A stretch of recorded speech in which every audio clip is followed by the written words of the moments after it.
Bonjour à toutes et à tous, bienvenue sur KTV, Kwezi FM, le 106.9 pour un temps de parole en direct à la radio et à la télévision. Deux invités ce matin avec nous sur ce plateau. Il s'agit déjà de Hassani Mfunguli qui est avec nous, qui est le président de la Ligue des droits de l'homme ici à Mayotte. Hassani, bonjour, dans le micro s'il vous plaît. Voilà, bonjour. Bonjour Patrick. Et on a avec nous également un bénévole du collectif de soutien des délogés de Mayotte, c'est Mohamed Naban qui est avec nous. Mohamed, bonjour. Bonjour. Merci d'avoir accepté notre invitation. Alors vous l'imaginez, on a beaucoup de questions à vous poser.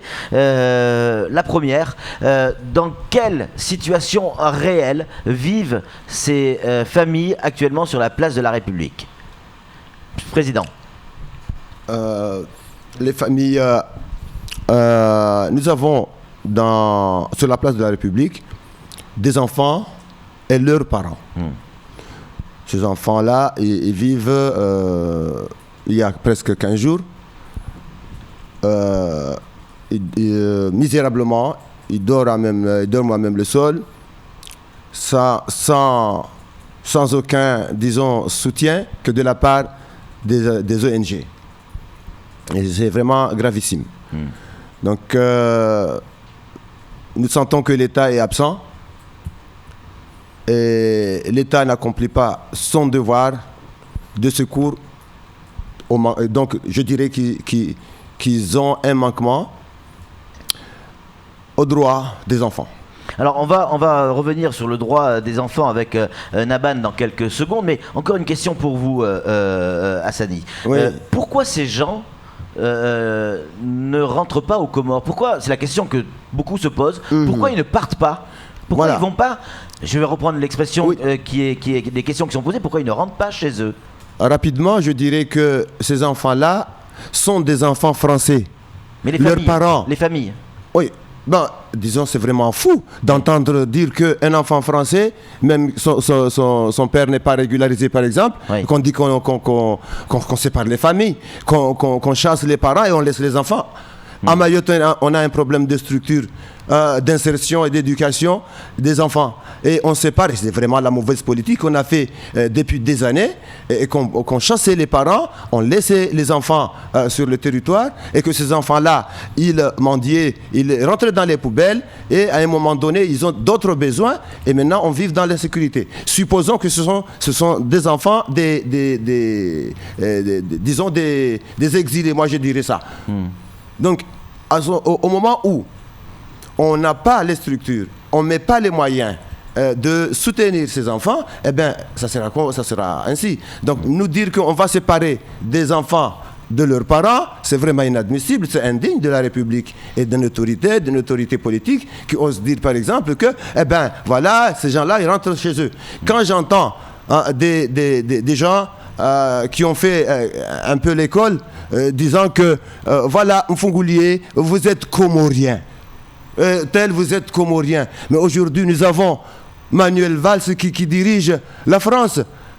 Il est né en Espagne, il y a 2 ans rentré en métropole, à Paris, et par exemple, et maintenant, il est devenu français et donc ça c'est l'avenir de la France, ces enfants-là. On ne sait jamais. Je termine en disant qu'aujourd'hui on a l'exemple de Barack Obama, par exemple. Eh bien, donc il faut qu'on a dans ce 21e siècle une autre mode de pensée pour bien construire notre société. Qu'est-ce que vous dites à ces gens, Hassani, qui disent effectivement ces gens qui sont sur la place de la République ont des droits, mais ils étaient avant sur des terrains où ils n'avaient pas de droits. Les Mahorais ont aussi des droits et on a le sentiment que les uns et les autres ne respectent pas les droits. Vous voyez ce qu'on veut dire? Il n'y a pas que ces gens-là qui ont des droits, il y a aussi les gens qui ont leur terrain à eux, ils l'ont acheté et ces terrains sont occupés. C'est pour ça qu'ils ont été expulsés. Certes, pas dans les règles, je vous l'accorde, mais c'est pour ça qu'ils ont été expulsés. Vous le comprenez, ça? Ouais, moi je comprends. Je comprends que l'expropriation n'est pas un droit. Ouais. Donc, mais pour autant, on ne peut pas se faire justice soi-même. Donc, s'il y a eu expropriation, par exemple, qu'il y a eu ces gens-là ont squatté des terrains, par exemple, il y a des procédures à suivre. On est dans une république. Que ce soit longue ou coûteuse, mais on est obligé. Naban, vous êtes bénévole donc pour ce fameux collectif, le collectif de soutien des délogés de Mayotte. Une question, quand on voit la une de France Mayotte aujourd'hui, les JT, que ce soit sur Mayotte Première ou sur KTV hier, tous ont ouvert leurs journaux avec effectivement cette manifestation de gamins. Il y en a même une autre qui est prévue, selon nos informations, aux alentours de 11h ce matin. Il y a une réunion qui est prévue à 9h et une nouvelle manifestation à 11h. Certains disent que ces gamins sont instrumentalisés, que vous avez instrumentalisé ces gamins. Voilà, c'est pas des gamins qui ont décidé eux-mêmes de faire cette manifestation. Enfin, j'imagine. Ouais. Je voudrais revenir un petit peu avant sur ce que vous disiez quand vous parliez des enfants, des conditions déplorables que ces enfants vivent. Oui. Moi, je tire la sonnette d'alarme, hein, parce que il s'agit peut-être même de non-assistance à personne en danger, puisque Médecins du Monde parle de gale, parle de diarrhée. De plusieurs enfants qui risquent d'amener à un choléra. Attendez, donc, les médecins du monde ont parlé de gale actuellement sur la place. Il y a des risques enfants, ou alors ils l'ont. Il y a la gale actuellement chez ces enfants. Il y a des diarrhées qui risquent de dégénérer en choléra. Donc je tenais à déplorer ces conditions de ces enfants. Vous avez parlé aussi, deuxième point, des expropriations. Je voudrais vous informer que les enfants qui sont pas les enfants, mais les personnes qui sont sur la place de la République, 99,9% des gens qui sont en tout cas venus de Bouéni, 100% étaient logés dans des maisons qu'ils louaient à des propriétaires des terres. Vous avez vu à la télévision une dame à Sahara qui parlait, qui disait que venez, personne ne va rentrer chez moi, je loue ma maison comme je veux, nous avons tous des liens avec ces gens de Mayotte, des autres îles, et que réfléchissez-y avant. Donc il faut que les choses soient claires, ce sont pour la plupart des gens de nationalité française, un tiers qui est régularisé et un tiers en gros entre ceux qui sont en situation irrégulière au regard du droit français à Mayotte et ceux qui ont déposé une demande de régularisation. Maintenant, quand on parle de manipulation concernant ces enfants ou d'instrumentalisation, instrumentalisation. Écoutez, des enfants ne peuvent pas sortir tout seuls pour aller manifester, ça nous sommes d'accord. Oui, c'est pas non plus eux qui vont décider d'aller manifester. Évidemment, des enfants ne vont pas sortir tout seuls pour aller manifester. Ils n'ont pas décidé, par ailleurs, d'être là. On les a sortis de leur maison, on les a emmenés là. Ce que je veux dire, c'est que les parents qui sont responsables de ces enfants-là étaient présents lors de cette manifestation d'hier, ont été présents, et ce qu'ils demandent n'est pas du tout compliqué. C'est-à-dire, ils demandent à être relogés dans des conditions dignes de la République. C'est quand même pas... Ouais, voilà. C'est clair, mais Hassani, Mohamed, nous nous sommes rendus sur place hier, juste après la manifestation.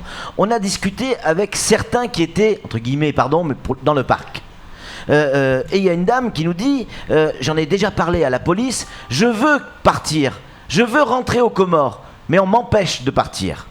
On retient mes papiers. J'ai rencontré également une autre dame qui me dit, j'ai reconnu des enfants dans le parc qui étaient avec nous avant dans telle ou telle commune. Je suis venu les chercher, les enfants et les parents, pour pouvoir les mettre chez nous, à l'abri, le temps que tout ça s'arrange. On m'a empêché de récupérer ces enfants. Pourquoi vous empêchez les gens de quitter le parc alors qu'ils veulent être relogés? C'est faux, hein. Allez, vas-y. Pas exactement faux. Il y a eu le cas de l'enfant, d'une voisine, c'est pas quelqu'un de la famille, c'est une voisine qui est venue réclamer quelqu'un qui avait vu à la télévision. Non, quelqu'un qui vivait avec. Oui. Donc, moi-même je lui ai dit, vous n'avez pas pu empêcher aux autres de le chasser de votre maison. Vous l'avez dit que partez parce que moi je ne pourrai pas vous protéger. Est-ce qu'aujourd'hui vous prenez la garantie de lui protéger? Donc si vous partez avec, vous signez une garantie ici que voilà, moi je prends la charge de cette famille. Voilà. Parce qu'à ce moment-là, s'il y a délation après, s'il y a par exemple des insultes après, parce que ça viendra, ou bien des violences, vous êtes responsable. C'est pour ça qu'ils n'ont pas pu quitter c'est ça la question. Bon, toute personne est libre. S'il veut, par exemple, la personne veut partir, il partira. Mais la question, c'est que c'est quelqu'un qui a le droit de vivre dans le territoire français. Et que il y a eu un recensement. Donc, finalement, s'il dit il veut partir, rester, aller aux Comores ou en France ou ailleurs, personne ne l'empêche. Personne ne l'empêche. Voilà. J'ajoute juste qu'il y a eu déjà des cas comme ça, hein, de personnes qui sont parties volontairement et qu'on est en train de raconter pas mal de choses sur ce qui se passe là-bas. Mais ce qui m'étonne, c'est que vous avez dit que vous avez vu vous-même cette personne. Oui. C'est-à-dire qu'elle est libre. Toute personne, je le répète là, toute personne qui veut quitter le groupe est libre de partir. Est-ce que chaque personne a ses papiers? Attendez. Non, les papiers, vous les avez gardés. Le comité a gardé les pièces d'identité des personnes qui sont dans le parc. La dame ne peut pas repartir parce qu'elle, vous avez gardé sa pièce. Non, c'est pas ça. C'est que moi j'étais là. Il y avait un recensement accompli par la préfecture. Oui. Donc il faisait le recensement et à la suite du recensement, après, on les a remis. On a remis les papiers. La préfecture n'a pas pris tous ces documents. Il les a remis. Donc chaque famille a ses documents. Voilà, ça c'est clair. Je répète qu'il y a eu des gens qui sont déjà partis. Lorsqu'il y a eu le contrôle avant-hier de la police, c'est vrai. Il y a des personnes qui ont dit nous voulons partir, et ils ont été amenés par la police. Ouais. Donc nous n'empêchons personne. Ouais. Si tout le monde s'en va, nous on dormira tranquillement. Ça sera fini, il n'y aura pas de problème. Ouais. Nous on ne retient pas les gens de force. Il n'y a aucun intérêt. Nous ne sommes pas. On ne fait que porter assistance. Voilà. À ses enfants. Derrière, il n'y a pas un enjeu politique pour vous ou pour un pays voisin. Il n'y a pas d'enjeu politique derrière tout ça, de quoi que ce soit. C'est vraiment que de l'humanitaire. Vous me connaissez, Patrick, depuis 1997. Oui. Que j'ai milité dans les droits de l'homme. Jusqu'à présent, je me bats pour les droits de l'homme. Donc, question politique, peut-être que ça viendra plus tard. Des années plus tard, je ne sais pas. Mais actuellement, nous sommes dans l'humanitaire. On veut soutenir ces enfants. On veut qu'il y ait des solutions pour sortir de cette crise humanitaire. Mohamed, qu'est-ce que vous dit l'État? Quand vous avez la directrice de cabinet ou le préfet ou les représentants de l'État, qu'est-ce qu'ils vous disent par rapport à la situation? Écoutez, moi j'étais pas à la réunion avec le préfet, mais M. Mfungule y était, mais peut-être qu'il pourrait être plus précis que moi, mais les propositions qui ont été récemment faites par M. le préfet ne peuvent pas convenir.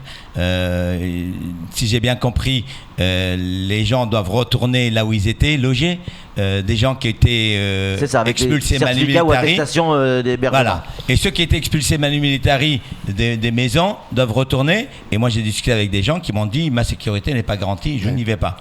Voilà. Donc tu peux peut-être rajouter la rencontre avec l'ancien directeur de. Le secrétaire général qui était, de la préfecture. On a qui faisait fonction du préfet. On s'est rencontrés le mercredi dernier. Donc, c'est les solutions qu'on entend. C'était Bruno André, c'est ma mémoire. C'était Bruno André. Ouais. Donc, les solutions qu'on entend actuellement proposées par le nouveau préfet sont les mêmes. Ils sont les mêmes, c'est comme mon collègue vient de le dire. Donc, nous, notre organisation ne peut pas refuser cette démarche, mais condamne cette démarche parce qu'elle est inappropriée. C'est inapproprié, la personne ne pourra pas supporter des pressions. Donc, il faut trouver d'autres solutions, d'autres endroits de relogement ou de réhébergement. La cohabitation avec la foire actuellement, il y a eu des soucis, là encore. On nous a expliqué et on y a assisté. Ça a été filmé. Là, on ne pourra pas nous dire que c'est faux. Une délégation comorienne qui est allée voir les autres Comoriens qui arrivaient sur la foire, pour faire la foire de l'artisanat, pour exposer, voilà, où on leur a dit non, ne venez pas sur le stand parce que nous on est là, on est dans la misère et vous allez gagner de l'argent à côté. Pourquoi? Quel est le lien? Quel est le rapport? Je sais pas qui. Ouais. Je sais pas qui.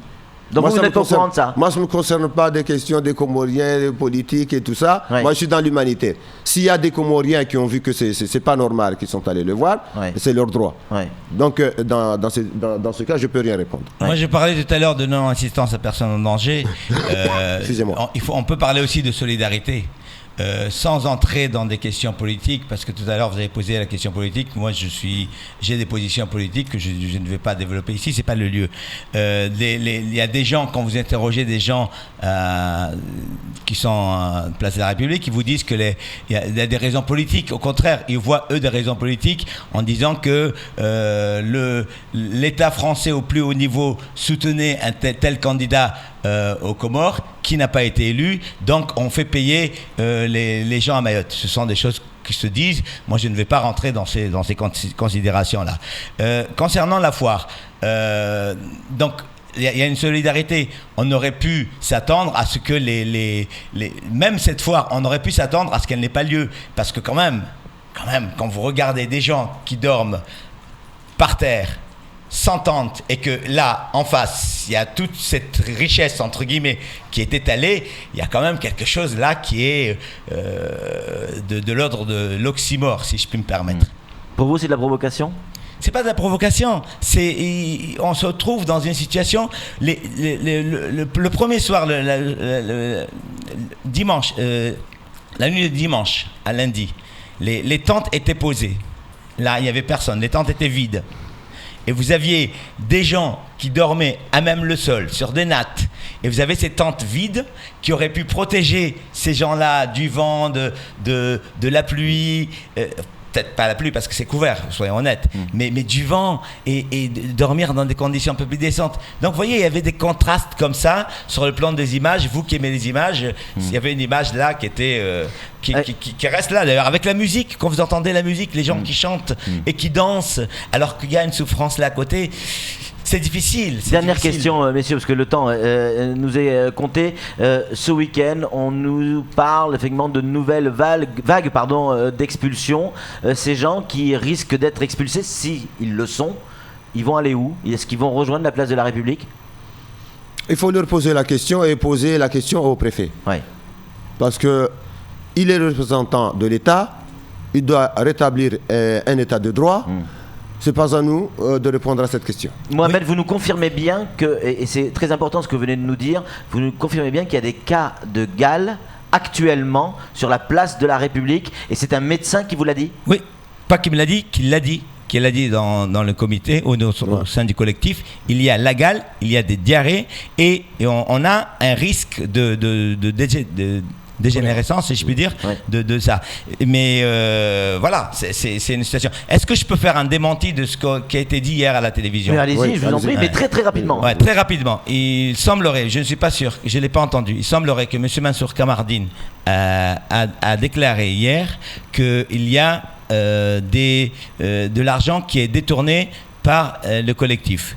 Je suis étonné qu'un avocat, je ne l'ai pas entendu, ait pu dire une telle chose. Je ne pense pas qu'il puisse dire une telle chose, et nous démentons complètement cette affirmation. Si elle a été affirmée, je prends beaucoup de précautions parce que je fais confiance au droit, et nous tenons le compte. Nous avons une personne qui est responsable du pôle financier.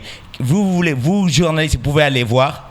Regardez tous les comptes, nous les avons. Moi, j'ai fait un don au nom pour des livres que j'ai vendus, et j'ai eu un reçu. Merci beaucoup, messieurs. Vous le savez, on est sur Quasi. Tout le monde a le droit de s'exprimer, donner son avis, et on pose les questions toujours sans tabou. Merci Hassani d'être venu. Merci Mohamed d'être venu sur ce plateau. C'est tout pour ce temps de parole. On est à la bourre. Tout de suite, la suite de nos programmes. Merci.